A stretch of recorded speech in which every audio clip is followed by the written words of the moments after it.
الحمد لله والصلاة والسلام على رسول الله اما بعد.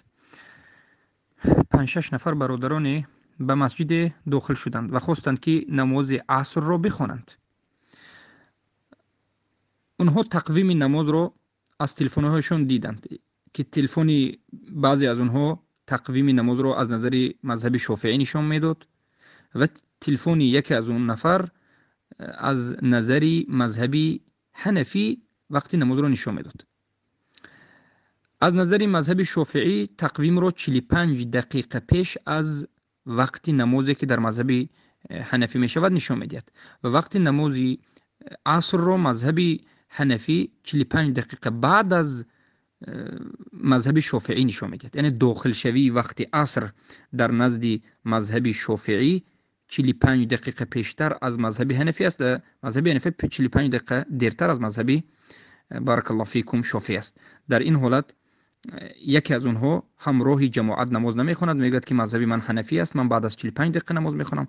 بالاخره همراهشون نماز میخواند و نمازش رو یعنی گشته میخواند، زیرا که یک طالب علم حنفی والله اعلم صوفی یگون از این اهل بدعت فتوا میدهد که نمازت فاسد است، باید گشته خونی. قول حق اینجا کجا است؟ بارک الله فیکم. مسئله رو ما فهمیدیم که چی حالا شده است، لیکن در اینجا اولا باید دونسته شود که در مسئله وقت نماز عصر دو قول وجود دارد. دو مذهب وجود دارد. مذهب حنفی، مذهب ابو حنیفه رحمه الله حنفی میگیم، و مذهب جمهور علما شافعی، احمد ابن حنبل و روایت از مالک. چی میگن؟ روایت جمهور علما این است که میگن هر یک چیز سایه اش یک برابر خودش شود وقتی نماز عصر داخل می شود. مذهب حنفی میگد که هر یک چیز سایه اش دو برابر خودش شود بعد نماز عصر داخل می شود. قول صحیح کدام قول است؟ قول جمهور علما است، شافعی، احمد ابن حنبل و روایت از مالک. پس بارک الله فیکم، قول صحیح همین است که وقتی در آمدن نماز عصر همون وقت می شود که هر یک چیز مثلا یک چوب است، همون راست گذارید سایه‌اش رو میبینید، به طرف آفتاب میمونید میبینید که سایه همون یک چوبی که شما گذاشتید سایه‌اش مثل خودش باشد، نماز عصر در آمد. اما از نظر حنفی سایه‌اش دو برابر شود، یعنی بعد از یک 40 دقیقه 45 دقیقه بعد می‌دارد، که البته نظر مذهب ابو حنیفه در اینجا ضعیف است، زیرا که وقتی نماز رو حضرت جبرائیل علیه السلام به رسول اکرم صلی الله علیه و سلم بیان کرده است. وقتی نماز کاملا بیان است.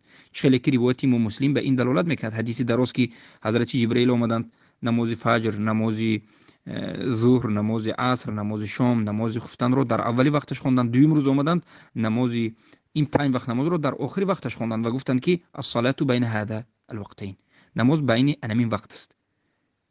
و آشکار و واضح دلالت میکنند که نماز عصر در وقتی هست که یک چیز سایش یک برابر خود شد. و از همین جهت تمام علمای اهل سنت و جماعت مذهب ابو حنیفه را ضعیف میگند و کسی که میگه که نماز فاسد شده است او باطل گفته است، او از اهل بدعت است، او متعصب است، او سبحان الله مذهب پرست است و مذهب پرستی را واجب گفته است. ما چی میگیم؟ ما میگیم که برادران عزیز مذهب واجب نیست، مذهب واجب نیست، بله به همین واسطه مذهب شما می آموزید، سنت رو می آموزید، اما پیروی کردن از یک این مذهب و دیگر مذهب رو انکار کردن و یک مذهب رو پیرو شدنش رو واجب گفتن، اعوذ بالله، این یک قول باطل است که حجت ندارد، برهان ندارد و به این سخن هیچ دلیل قرآن و سنت الله و رسولش نگفته است، بلکه پیرو شدن واجبیت این اتباع واجب کردن به رسول الله صلی الله علیه و آله است. رسول الله صلی الله علیه و آله وقتی نماز رو خودشون بیان کرده هستند، ابو حنیفه خطا کرده هستند. ما میگیم همیشه ما باید به سنت صحیح ثابتی که اومده است به ما رسیده است باید به همون پیرو شویم. انا این رو میگن تقلید کردن، گمراه شدن، تقلید مذموم، تقلیدی که جایز نیست.